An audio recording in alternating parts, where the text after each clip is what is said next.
ओम शांति। आज 6 सितंबर 2023 के साकार मधुर महावाक्य हैं। मीठे बच्चे, सर्विस का शौक़ रखो। विशाल बुद्धि बन, सर्विस की भिन्न भिन्न युक्तियाँ निकालो। जो बातें विगर अर्थ हैं उन्हें करेक्ट करो। प्रश्न है आज की मुरली का कि आत्मा जो अजामिल जैसी गंदी बन गई है उसको साफ करने का साधन क्या है। क्या प्रश्न है आज का कि आत्मा जो अजामिल जैसी गंदी बन गई है उसको साफ करने का साधन क्या है। उत्तर है इसका कि उसे ज्ञान मानसरोवर में डुबो दो। अगर ज्ञान सागर में डूबे रहे तो आत्मा की मैल साफ हो जाएगी। सेकंड प्रश्न है आज का कि ब्राह्मणों के लिए सबसे बड़ा पाप कौन सा है। क्या है सेकंड प्रश्न कि ब्राह्मणों के लिए सबसे बड़ा पाप कौन सा है। उत्तर है इसका ब्राह्मण अगर पाप की आज्ञा ना माने तो यह बहुत बड़ा पाप है। बाप की पहली आज्ञा है कि तुम मुझे निरंतर याद करो, लेकिन बच्चे इसमें ही फेल हो जाते हैं। फिर माया कोई ना कोई विकर्म करा देती है। गीत है आज की मुरली का कि छोड़ भी दे आकाश सिंहासन। ओम शांति।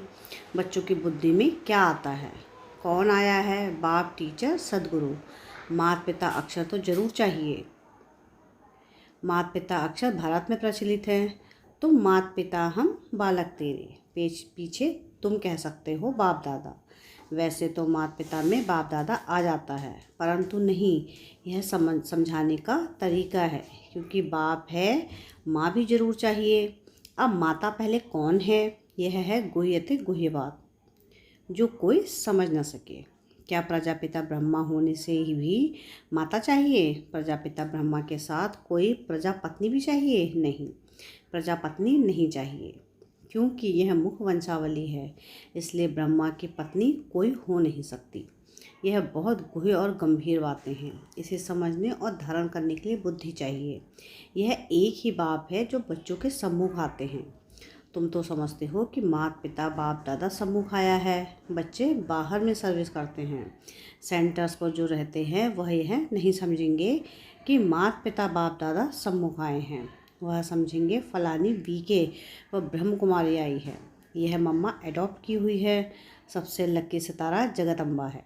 यह संभालने के लिए मुख्य है, इसलिए इन पर कलश रहता है। और यह ब्रह्मा तो हो गई ब्रह्मा पुत्र मेल के रूप में, तो सरस्वती जरूर चाहिए। सरस्वती को ही जगदम्बा कहा जाता है। इस मेल को तो जगदम्बा नहीं कहेंगे। यह बड़ा अच्छा राज है जो कोई भी गीता भगवत में नहीं है। शास्त्रों में कहानियाँ बैठ लिखी हैं। 5000 वर्ष पहले व 2500 वर्ष पहले क्या हुआ था सो बैठ लिखते हैं। वह नाम रूप देश काल तो कुछ है नहीं। नाटक भी अनेक प्रकार के बनाते हैं। यह बाप बैठ सम्मुख अच्छी रीति समझाते हैं कि बच्चे हर एक बात को पूरा समझ जाएं। इन गीतों में भी कई विगर अर्थ अक्षर हैं। अब आकाश तत्व तो यह है, इसमें तो हम बैठे हैं। जिस पारलौकिक बाप को सब याद करते हैं वह कोई आकाश तत्व से आते नहीं हैं। अगर श्री कृष्ण की आत्मा कहें तो यहाँ ही है। सब मुख्य मुख्य आत्माएं, धर्म स्थापक आदि यही यहाँ ही हैं। श्री कृष्ण की आत्मा भी 84वें जन्म में यहाँ ही है। उनकी आत्मा को तो बुला ना सके। यह परमपिता परमात्मा को बुलाया जाता है कि आओ, अपना महतत्व निर्वाण धाम छोड़कर वहाँ से आओ। तुम आत्माओं का सिंहासन तो महतत्व है। आकाश में तो तुम जीव आत्माएं रहती हो। यह मांडवा है खेल चलने का। जब गीत सुनते हो दिल में आप ही करेक्ट करते जाओ। यह तो जिन्होंने नाटक बनाए हैं उन्होंने ही फिर गीत बनाए हैं। फिल्म शूट करने वालों को भी समझाना चाहिए। इसमें बड़ी विशाल बुद्धि चाहिए। बाबा राय देते हैं कि सर्विस करने के लिए यह ड्रामा जिसने बनाया है उन्हें समझाना चाहिए, उनसे मिलना चाहिए, इतनी समझ चाहिए। बाप तो डायरेक्शन देते हैं।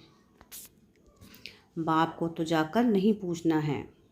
बाप तुम बच्चों को डायरेक्शन देंगे, ऐसे ऐसे करो, श्रीमत पर चलो। गीत की वास्तव में धरती यह भारत खंड है। भारत में ही उनका आना होता है। भारत में ही उनका वर्थ प्लेस है। सभी उस निराकार फादर को ही बुलाते हैं। श्री कृष्ण को सबका फादर नहीं है। और मुरली जो दिखाते हैं वह कोई काठ की तुतारी तो नहीं है जो श्री कृष्ण के हाथ में दे देते हैं। मुरली तो वास्तव में ज्ञान की है। गॉडेस ऑफ नॉलेज सरस्वती को कहते हैं, राधे को नहीं कहेंगे, श्री कृष्ण को भी नहीं कहेंगे। यह तो जोड़ी है बाप और बच्चे की।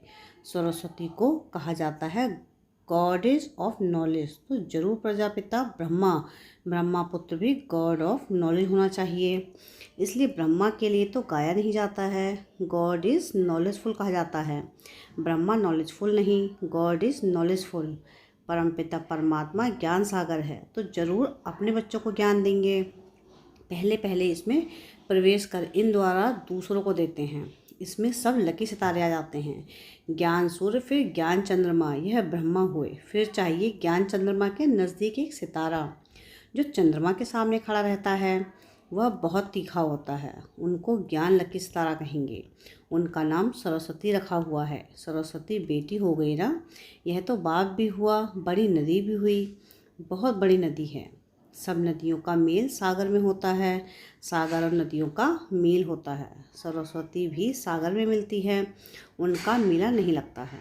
मेला ब्रह्मपुत्र नदी का लगता है। यह नदी वंडरफुल है, मेल है। नदी तो फीमेल को कहा जाता है।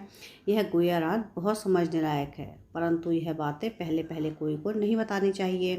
पहले तो लौकिक माता पिता पारलौकिक माता पिता का राज समझाना चाहिए।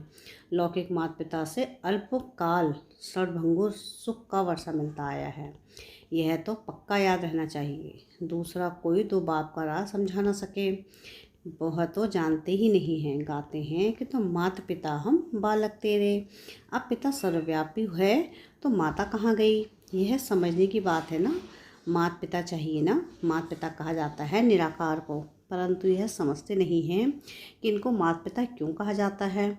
वह तो गॉड फादर है। फिर कहते हैं एडम और ईव, एडम ही ईव है, यह नहीं समझते। प्रजापिता ब्रह्मा वही फिर माता हो जाती है। एडम और ईव अथवा आदम बीबी कहते हैं, परंतु अर्थ नहीं समझ सकते हैं। बच्चे समझ सकते हैं कि आदम बीबी वास्तव में यह है। बीबी सो आदम है, इनको बीबी आदम दोनों कह देते हैं। वह तो है बाप। यह बड़ी पेचीली बातें हैं। भारत में गाते भी हैं कि तुम माता पिता हम बालक तेरे। ऐसे ही सुनी सुनाई पर गाते रहते हैं, अर्थ कुछ नहीं समझते।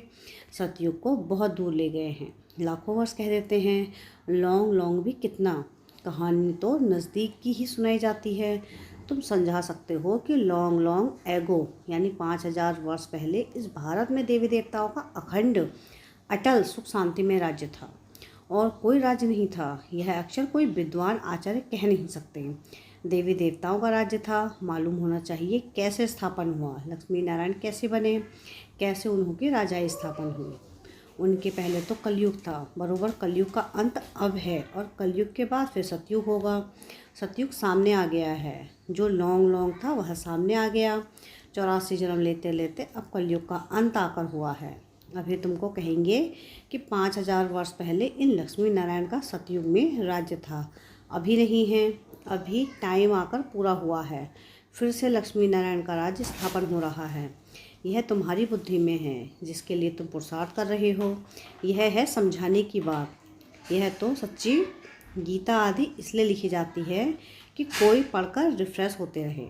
यह जानते हैं जो लिखा जाता है वह फिर प्राय लोप हो जाएगा। यह सच्ची गीता भी नहीं रहेगी। जो तुम लिखते हो वह सच्चा ज्ञान प्राय लोप हो जाना है, और साथ साथ शास्त्र भी सब प्राय लोप हो जाएंगे। सत्ययुग त्रेता में शास्त्र होते रहे, फिर कल्प पहले जैसे द्वापर से बनने थे वैसे बनने लग पड़ेंगे। यह है भक्ति मार्ग की सामग्री। रचना की सामग्री बहुत बड़ी है। तुम ज्ञान सेकंड में ले लेते हो। सारी रचना के आदि मध्य अंत को तुम जानते हो। अंगे अखरे यानी तिथि तारीख सहित पूरा हिसाब किताब है। 84 जन्म सब नहीं लेते हैं, कोई 70 लेते हैं, कोई 60 लेते हैं, कोई 2 भी लेते हैं। वह सारा मिनिमम और मैक्सिमम का हिसाब है। पीछे आने वालों के जरूर नंबरवार थोड़े थोड़े जन्म होंगे, उनका फिर विस्तार करना फालतू हो जाता है। तुम बच्चे नटसेल में समझ सकते हो। 84 लाख जन्म तो हैं नहीं, 84 जन्म भी हर एक नहीं ले सकते हैं। ऐसे ही सिर्फ कह देते हैं 84 का चक्र है। 84 लाख जन्मों का चक्र नहीं गाया जाता है। गीत है पाप कपट की छाया पड़ गई है, अब रावण का राज्य है ना। आत्मा पर मैल की छाया पड़ते पड़ते अब बिल्कुल ही अजामिन हो गए हैं। इतनी मैल चढ़ी है जो साफ होती ही नहीं। उस मैल को निकालने के लिए फिर गाया हुआ है, ज्ञान मानसरोवर उसमें डूबा रहे। जैसे जंग लगनी है तो उनको उतारने के लिए घासलेट में डाला जाता है, यह भी जंग लगी है, इसलिए ज्ञान सागर में डूबे रहो। कोई पानी की नदी व सागर की बात नहीं है। ज्ञान सागर जो ज्ञान देते हैं उस नॉलेज में तत्पर रहना है। गृहस्थ व्यवहार को भी संभालना है, उसमें कोई मत चाहिए तो लेते रहो। हर एक का कर्म बंधन अपना अपना है। सर्जन सबके लिए एक ही दवा नहीं देते हैं। हर एक का कर्म बंधन, हर एक की बीमारी अपनी अपनी है। यह 5 विकारों की बीमारी महाभारी है। इस बीमारी को कोई जानते ही नहीं है। यह कब से शुरू होती है? आत्मा को बीमारी लगने से शरीर को भी बीमारी लग जाती है। आत्मा में दुख पड़ता है तो शरीर में भी पड़ जाता है। यह बातें शास्त्रों में नहीं हैं, वह तो भक्ति मार्ग का भक्ति कांड है। भक्ति का भी बाबा ने बताया है कि पहले होती है अव्यभिचारी भक्ति, फिर रजोगुणी व्यभिचारी भक्ति, फिर अव्यभिचारी तमोगुणी भक्ति। जैसे जैसे भक्तों की अवस्था वैसी भक्ति भी हो जाती है। ज्ञान भी ऐसे उतरता है, पहले 16 कला, फिर 14 कला, फिर 12 कला। प्रारब्ध जो बनती है वह फिर उतरती जाती है। तुम बच्चे जानते हो यह कमाई है। कमाई में विघ्न पड़ते हैं, दशाएं बदलती हैं।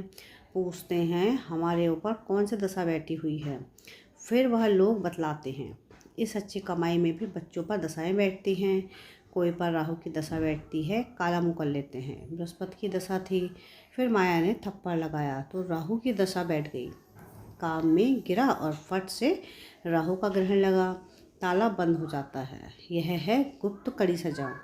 वह फिर कभी कह नहीं सकेंगे कि भगवानुवाच काम महाशत्रु है।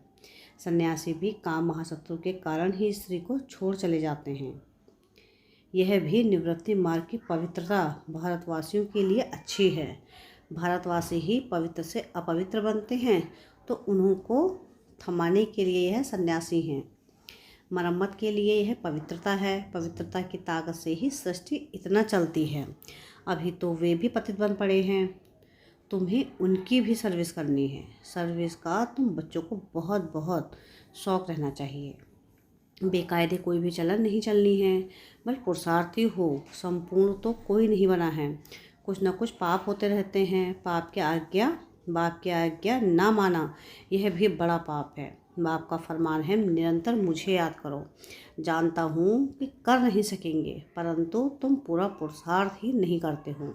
जो करेंगे वह अच्छा पद पाएंगे। अच्छा, मीठे मीठे से खिलते बच्चों प्रति माता पिता बाप दादा का याद प्यार और गुड मॉर्निंग। रूहानी बाप की रूहानी बच्चों को नमस्ते। हम रूहानी बच्चों की रूहानी बाप दादा को याद प्यार गुड मॉर्निंग और नमस्ते। शुक्रिया प्यारे बाबा, शुक्रिया। धारणा के लिए मुख्य सार है। सार की पहली पॉइंट है कि 5 विकारों की बीमारी से मुक्त होने के लिए सर्जन की राय लेते रहना है। आत्मा पर कोई बीमारी ना लगे इसकी संभाल करनी है।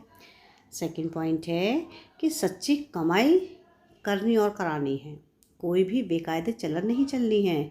राहु की दशा कभी ना बैठे, इसके लिए बाप के फरमान पर सदा चलना है। वरदान है आज की मुरली का कि याद और सेवा द्वारा सब चक्रों को समाप्त कर समा पर फिदा होने वाले सच्चे परवाने भाव। जो बच्चे याद और सेवा में सदा बिजी रहते हैं वह सभी चक्रों से सहज ही मुक्त हो जाते हैं। कोई भी चक्र रहा हुआ होगा तो चक्कर ही लगाते रहेंगे। कभी संबंधों का चक्कर, कभी अपने स्वभाव संस्कार का चक्कर। ऐसे व्यर्थ के सभी चक्कर समाप्त तब होंगे जब बुद्धि में सिवाय समा के और कुछ भी ना हो। समा पर फिदा होने वाले समा के समान बन जाते हैं।